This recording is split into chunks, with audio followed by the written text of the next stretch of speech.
Okay, so I'm going to model how to add and subtract fractions with unlike denominators.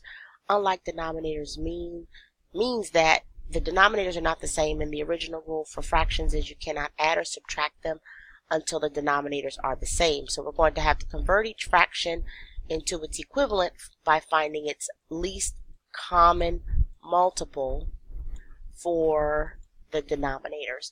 And doing that means that I'm going to count by 4s and 6s basically until I find a match. I usually suggest finding the first 5. So we have 4, 8, 12, 16, and 20.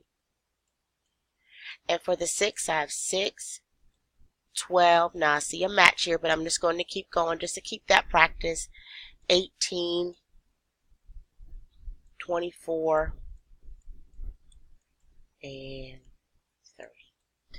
Now, since 12 is my first number that are matching, we're going to use that 12 and make it our new denominator.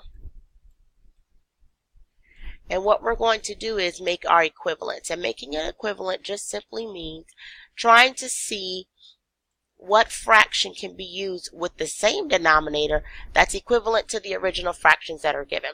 And to be able to do that, all you have to do is figure out what times 4 makes 12, and that is 3. And fractions are fair, so you will multiply the numerator by 3, and that will make your numerator of 6. And this will be times 2 to make 12, so this is times 2. So that's times 2 to make 4. So when I add these two fractions, now that I have the denominators the same, it's going to be 6 12 plus 4 12 makes 10 twelfths. And of course, once I get my answer, I do need to check to simplify to see if the answer can be simplified any smaller. If you've forgotten how to simplify fractions, please consult the simplifying fractions video. Thank you.